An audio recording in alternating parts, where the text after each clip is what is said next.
Hi friends, മൗനരാഗത്തിന്റെ പുതിയൊരു പ്രൊമോയിലേക്ക് എല്ലാവർക്കും സ്വാഗതം. അങ്ങനെ വിക്രവും അതുപോലെ തന്നെ പ്രകാശനും കൂടിയിട്ട് ആൽബിയുടെയും അഗസ്റ്റിനച്ചായന്റെയും വീട്ടിലെത്തുകയാണ്. എന്നിട്ട് സോണിയെ പറ്റി ഒരുപാട് അപവാദങ്ങൾ പറയുന്നുണ്ട്. അവളെ എന്തായാലും കല്യാണം കഴിക്കുക എന്ന് വെച്ച് കഴിഞ്ഞാൽ ജീവിതം പോയി എന്നാണ് അതിന്റെ അർത്ഥം.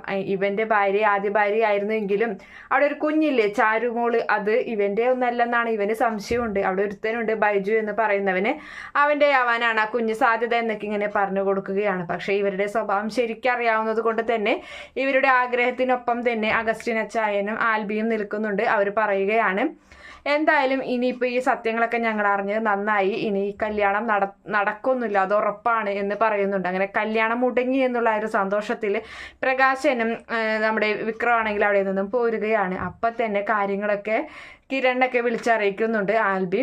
അപ്പം പറയാണ് എന്തായാലും അങ്ങനെ തന്നെ അവർ വിശ്വസിച്ച് മുന്നോട്ട് പോകട്ടെ. അപ്പം രൂപ പറയുന്നുണ്ട് അവരെന്തായാലും അങ്ങനെ വിശ്വസിച്ച് പോട്ടെ. പിന്നെ അവരെ കാണുമ്പോൾ ഈ ഒരു കാര്യത്തിന്റെ പേരിൽ അവരെ വഴക്കുണ്ടാക്കണം, അവരെ തല്ലാൻ പറ്റുന്നെങ്കിൽ തല്ലെന്നെ വേണം, ആ വിക്രമത്തിനെയും അവന്റെ അച്ഛനെയും എന്ന് രൂപ പറഞ്ഞു കൊടുക്കുകയാണ്.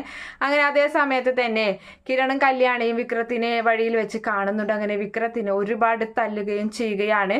നീ അവളുടെ വിവാഹം മുടക്കിയോ എന്നൊക്കെ ചോദിച്ചിട്ട് ഒരുപാട് തല്ലുന്നുണ്ട്. അപ്പോൾ അങ്ങനെ അവരൊരു നാടകം കളിച്ച് മുന്നോട്ട് കൊണ്ടുപോവുകയാണ്. പ്രകാശനും വിക്രമാണെങ്കിൽ ആ തല്ല് കിട്ടിയെങ്കിലും സന്തോഷത്തിൽ തന്നെയാണ്. കാരണം സോണിയുടെ വിവാഹം മുടങ്ങിയില്ല എന്നൊരു ആ സന്തോഷത്തിൽ. പക്ഷേ അവസാനമായിരിക്കും സോണിയും ആൽബിയും തമ്മിലുള്ള വിവാഹം നടക്കുന്നത്. സോണിയുടെ കഴുത്തിൽ താലി കെട്ടുന്ന ആൽബിയെ കാണുമ്പോൾ വിക്രമാണെങ്കിൽ ആകെ ഞെട്ടിത്തെറിച്ച് നിൽക്കുന്ന ഒരു ഭാഗമൊക്കെ ഉണ്ടാകും. Okay friends, by, thank